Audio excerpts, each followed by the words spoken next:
പുതിയൊരു വീഡിയോയിലേക്ക് സ്വാഗതം. നമ്മളിപ്പോൾ ഒറ്റപ്പാലം ടൗണിലേക്ക് തിരിഞ്ഞാണ്. ഏകദേശം അരമണിക്കൂറായി ഞാൻ കുറച്ച് വീഡിയോ എഡിറ്റ് ചെയ്തുകൊണ്ടിരിക്കുകയായിരുന്നു. ഇതുവരെ എടുത്ത വീഡിയോ ഒക്കെ എഡിറ്റ് ചെയ്തുകൊണ്ടിരിക്കുകയായിരുന്നു. എൻ്റെ ഇടയ്ക്ക് പറഞ്ഞ് അപ്ലോഡ് ചെയ്യാനുണ്ടായിരുന്നു. അതൊക്കെ ബസ്സിൽ നിന്ന് തന്നെ അങ്ങനെ ചെയ്തു. അപ്പോൾ ഒറ്റപ്പാലത്തെ ഞാൻ നേരത്തെ എപ്പോഴും ഒരു PSC ടെസ്റ്റ് എഴുതാനായിട്ട് കൂടെ വന്നതായിട്ട് ചെറിയൊരു ഓർമ്മ എനിക്കുണ്ട്. അപ്പോൾ ഒറ്റപ്പാലത്തെ കാഴ്ചകളാണിത്. ഇത് ഗുരുവായൂർക്ക് പോകുന്ന KSRTCയുടെ ഒരു ബസ്സാണ്. ഇത് പാലക്കാട് ഗുരുവായൂർ റൂട്ട്, ഒറ്റപ്പാലം അതുപോലെ പട്ടാമ്പി കുന്നംകുളം വഴിയാണ് പോകുന്നത്. അപ്പോൾ ഞാൻ ഇവിടുന്ന് കുന്നംകുളം വഴി തിരിച്ചു പോകാമെന്നുള്ളതാണ് കണക്കൂട്ടലിലാണ് ഇതിലേക്ക് ഇറങ്ങിയത്. അപ്പോൾ ഒറ്റപ്പാലം ടൗണിലേക്ക് ടൗൺ അങ്ങനെ പാസ് ചെയ്ത് പോയിക്കൊണ്ടിരിക്കുകയാണ്. ഒരു നല്ല ടൗണാണ് ഒറ്റപ്പാലം. ഞാൻ കുറേ വർഷങ്ങളായിട്ട് ഈ സൈഡിലേക്ക് വന്നിട്ടില്ല. അങ്ങനെ മായന്നൂർ തൃശ്ശൂർ വഴുന്ന വഴിയാണത്.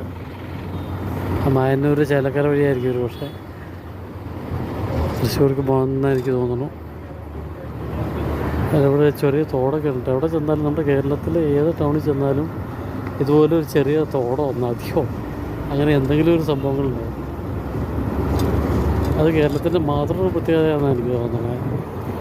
കാരണം അത്രയ്ക്ക് ജലസമ്പത്തുള്ള ഒരു നാടാണ് നമ്മുടെ കേരളം. എന്നിട്ടും നമ്മുടെ പല സ്ഥലങ്ങളിലും ഒരാഴ്ച മുമ്പ് വരെ അല്ലെങ്കിൽ ഒരു 5 ദിവസം മുമ്പ് വരെ ന്യായമായ വരൾച്ചയിലായിരുന്നു. ഈ കഴിഞ്ഞ 5 ദിവസങ്ങളായിട്ട് ഒരു തെറ്റില്ലാത്ത മഴ പെയ്തു.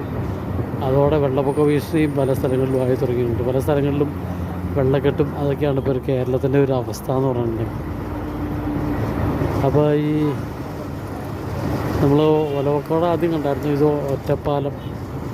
ഇപ്പോൾ എനിക്ക് തോന്നുന്നു ഇതിപ്പോൾ ആലത്തൂരിൽ നിന്നാണെന്ന് തോന്നുന്നു. ഈ പാർലമെൻറ്റ് നിയോജക മണ്ഡലത്തിൻ്റെ പേര് മാറിപ്പോയി, ആലത്തൂരിൽ നിന്നാക്കി. നേരത്തെ ഈ ഒറ്റപ്പാലം ആയിരുന്നു. അതേപോലെ ഇതൊരു സംവരണ നിയോജകമണ്ഡലമാണ്. അങ്ങനെ കുറേ കാര്യങ്ങളുണ്ട്. നമ്മുടെ KR നാരായണൻ രാഷ്ട്രപതിയായിരുന്ന കേരളത്തിൻ്റെ നിന്നും ആ രാഷ്ട്രപതി സ്ഥാനത്തെത്തിയ ഒരേ ഒരു ആൾ KR നാരായണൻ. അദ്ദേഹം ഇവിടുന്ന് 2-3 പ്രാവശ്യം മത്സരിച്ച് ജയിച്ചിട്ടുണ്ട്. അദ്ദേഹം മത്സരിച്ച സമയത്തൊക്കെ അദ്ദേഹം ജയിക്കാറുണ്ടായത്. ഇവിടുന്ന് കുളപ്പുള്ളി റെയിൽവേ സ്റ്റേഷനിൽ ഒറ്റപ്പാലത്ത് താലൂക്ക് ഓഫീസ് അങ്ങനെയുള്ള വേറെ സ്ഥലങ്ങളിലേക്ക് പോകാനുള്ള കുറേ ബോർഡുകൾ, അതുപോലെ ശോഭന ജ്വല്ലറി, ടൗണിൻ്റെ കുറേ കാഴ്ചകൾ, കുറേ നല്ല നീളമുള്ള ടൗണാട്ടോ. ഏകദേശം ഒരു 2 കിലോമീറ്ററോളം നീളത്തിൽ ടൗൺ തന്നെയാണ്. നല്ല വലിയ ടൗൺ തന്നെയാണ് ഇപ്പോൾ ഈ ഒറ്റപ്പാലം എന്ന് പറഞ്ഞാൽ. നല്ലൊരു മുനിസിപ്പൽ ബസ് സ്റ്റാൻഡ്, മുനിസിപ്പാലിറ്റിയോ പഞ്ചായത്തോ എന്തായാലും കേരളത്തിൽ എവിടെ ചെന്നാലും ഓരോ ചെറിയ ബസ് സ്റ്റാൻഡുകളുണ്ട്. ഒറ്റപ്പാലം പഞ്ചായത്തെന്ന മുനിസിപ്പൽ ബസ് സ്റ്റാൻഡിൻ്റെ കാഴ്ചകളാണ്.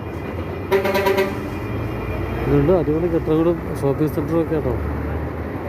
ശരിക്കും ആ നഗരസഭയുടെ ഒരു ന്യായമായ ബസ് സ്റ്റാൻഡാണ്, വലിയ ബസ് സ്റ്റാൻഡാണ്. ഓരോ സ്ഥലത്തേക്ക് പോകുന്ന പ്രൈവറ്റ് ബസ്സുകൾ ഇഷ്ടം പോലെ, അധികം പ്രൈവറ്റ് ബസ്സുകളാണ് മാത്രം. പക്ഷേ നമ്മുടെ KSRTC എല്ലാ ബസ് സ്റ്റാൻഡിലും കയറിയാണ് പോകുന്നത്. KSRTCക്ക് വേണ്ടി പ്രത്യേകം അവിടെ സ്ഥലമൊക്കെ അനുവദിച്ചിട്ടുണ്ട്. KSRTC ഇപ്പോൾ പഴയന്നൂർ തിരുവല്ലാവിലേക്ക് പോകണം വണ്ടിയാണ്. KSRTC വേറൊരു സ്ഥലത്തേക്ക് പിടിച്ചു. ഈ ഒരു പെട്രോൾ പമ്പിൻ്റെ ഒരു കാഴ്ചകളുണ്ട്. ഇപ്പോൾ പമ്പില്ലാന്ന് തോന്നുന്നു അവിടെ. അത് മയിൽവാഹനം ഗ്രൂപ്പിൻ്റെ പെട്രോൾ പമ്പാണ്.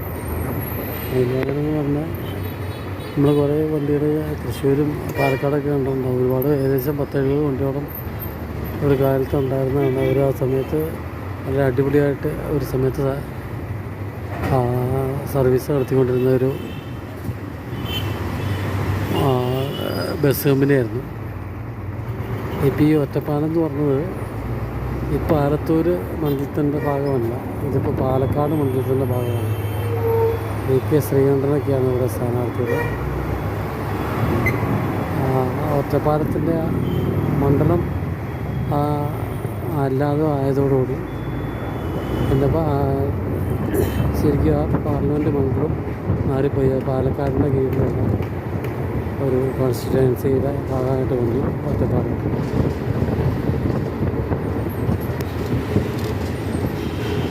കുറേ നീളത്തിലുണ്ട് കേട്ടോ ഒറ്റപ്പാലം ടൗൺ.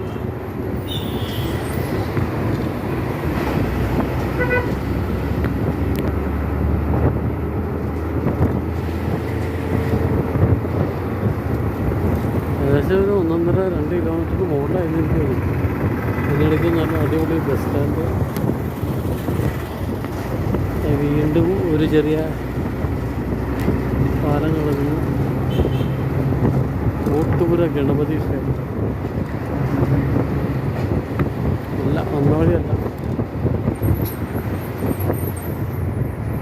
ഷൊർണൂരിനെക്കാളൊക്കെ വലിയ ടൗണായി ഇപ്പോൾ. ഷൊർണൂരിൽ ഇത്രയും നീളത്തിലും വീതിയിലൊന്നും ഇല്ലയെന്ന് എനിക്ക് തോന്നുന്നു.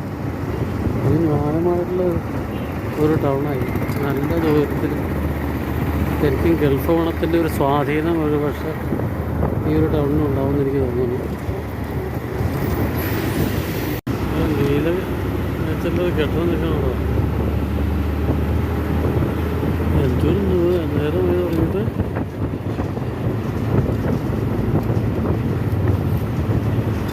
ഒരു 2-2.5-3 കിലോമീറ്ററിന് മുകളിൽ ഈ ഒറ്റപ്പാലം ടൗണിലെ കാഴ്ചകൾ. പള്ളുവനാട് ഹോസ്പിറ്റൽ എത്ര കിലോമീറ്റർ? ഏകദേശം 3 കിലോമീറ്റർ മുകളിലായി എന്നെനിക്ക് തോന്നുന്നു ഒരു ടൗൺ തുടങ്ങിയിട്ട്. മിനി സിവിൽ സ്റ്റേഷൻ,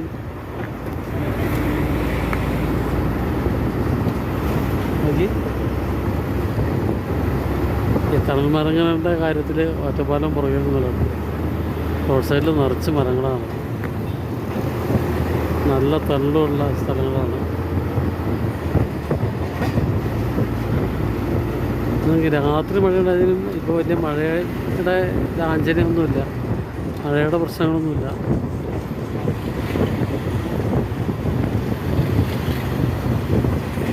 അങ്ങനെ ടൗണിലെ കാഴ്ചയിൽ ഇതൊക്കെ അവസാനിക്കുകയാണ്.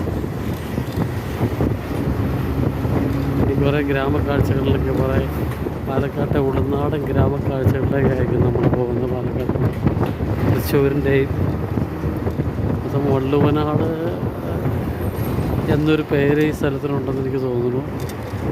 വള്ളുവനാടെന്ന് പറഞ്ഞ് കുറേ സ്ഥാപനങ്ങളെ ഞാൻ കണ്ടിട്ടുണ്ട്. മിക്കവാറും ഒരുപക്ഷെ വള്ളുവനാടിൻ്റെ തുടക്കമാവാം ഇവിടെ ഒറ്റപ്പാലം എന്ന് പറഞ്ഞത്.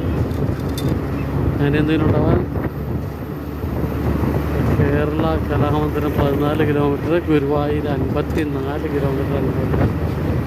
എനിക്ക് തോന്നുന്നു ഇത് ഷൊർണൂർ വഴിയാണ്. ഏതായാലും പട്ടാമ്പി ഷൊർണൂർ അടുത്തടുത്താണെന്ന് എനിക്ക് തോന്നുന്നു. 14 കിലോമീറ്റർ ഉള്ളൂ കലാമണ്ഡലത്തിൻ്റെ ആ കലാമണ്ഡലത്തിലേക്ക് ഇവിടുന്ന്. അപ്പോൾ ഷൊർണൂരിലെ കലാമണ്ഡലം ചെറുതുരുത്തി.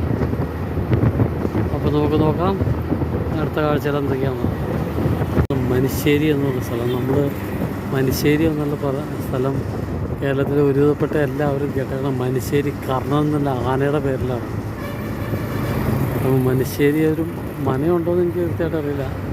എന്തായാലും ആ ആനകളൊക്കെ ഉണ്ടായിരുന്നൊരു സ്ഥലം ഇതായിരുന്നു എന്ന് നമുക്ക് പ്രതീക്ഷിക്കാം. അടുത്ത ഇനി കുളപ്പുള്ളി.